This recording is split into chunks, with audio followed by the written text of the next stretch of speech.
Assalamualaikum warahmatullahi wabarakatuh.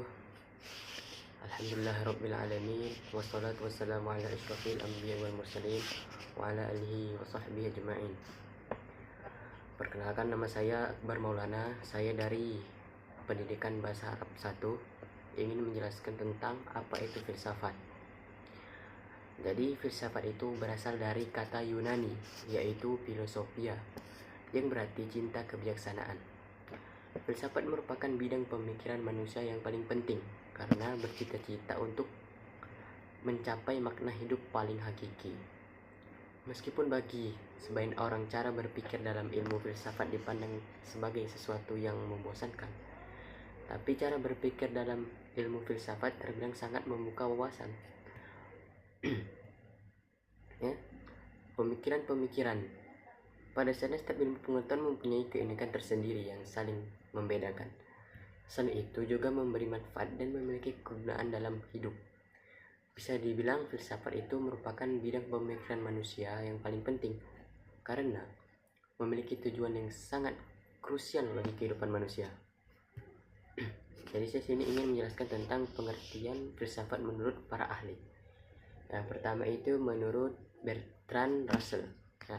Jadi menurut Bertrand Russell, filsafat itu dikatakan sebagai suatu usaha seseorang untuk menjawab pertanyaan tidak secara dogmatis atau dangkal seperti ketika melakukan aktivitas sehari-hari, namun memberi jawaban secara kritis, yakni dengan menyelidiki permasalahan yang ditimbulkan dari pertanyaan yang muncul. Nah, jawaban tersebut nantinya menjadi dasar menjalani kehidupan. Itu menurut Bertrand Russell. Yang kedua adalah menurut Immanuel Kant.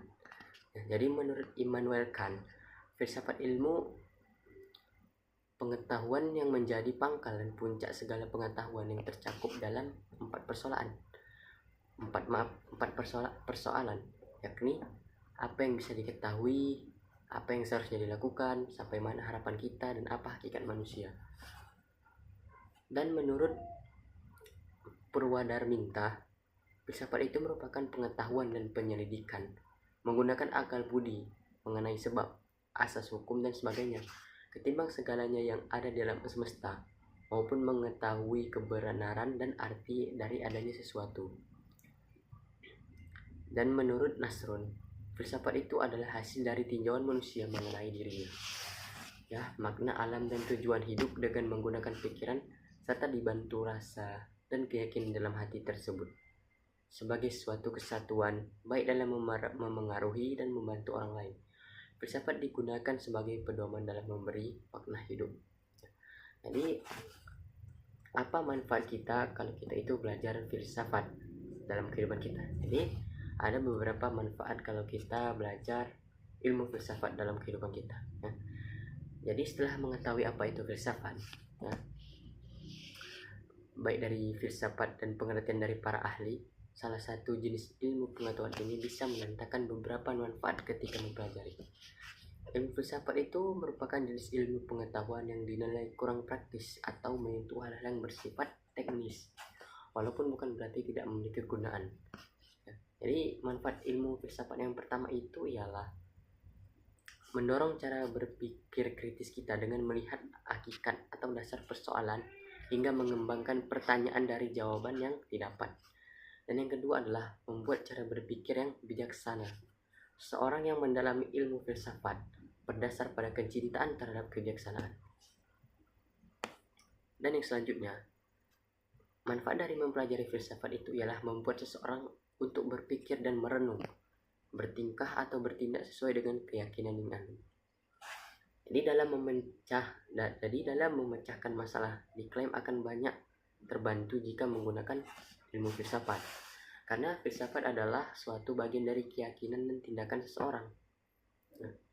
Meskipun hal itu tanpa disadari, dengan akal budi tambah rasionalitas dan kejujuran, manusia memiliki kemampuan dalam merefleksi hasil oleh pikir dengan lingkup dan batasan. Dan filsafat itu merupakan ilmu pengetahuan paling tua dikarenakan filsafat adalah dasar dari segala dasar berpikir yang membutuhkan pemecahan dari pertanyaan dan persoalan hidup dalam olah pikir manusia. Kemudian melahirkan berbagai cabang ilmu Filsafat menyentuh berbagai dimensi hidup manusia, realitas hidup, kejujuran hati, dan refleksi suasana jiwa. Nah, jadi pembahasan mengenai filsafat baru merebak di awal abad ke-20, meskipun Francis Bacon dengan metode induksi yang ditampilkan pada abad ke-19 bisa dikatakan sebagai dasar filsafat ilmu secara umum. Perkembangan dan permasalahan filsafat dapat dilihat sangatlah berpengaruh mengantar ilmu filsafat sebagai cabang yang mengkaji secara mendalam dari filsafat itu sendiri. Mungkin itulah penjelasan saya tentang mengenai apa itu filsafat. Saya akhiri. Wabillahi taufiq wal hidayah. Wassalamualaikum warahmatullahi wabarakatuh.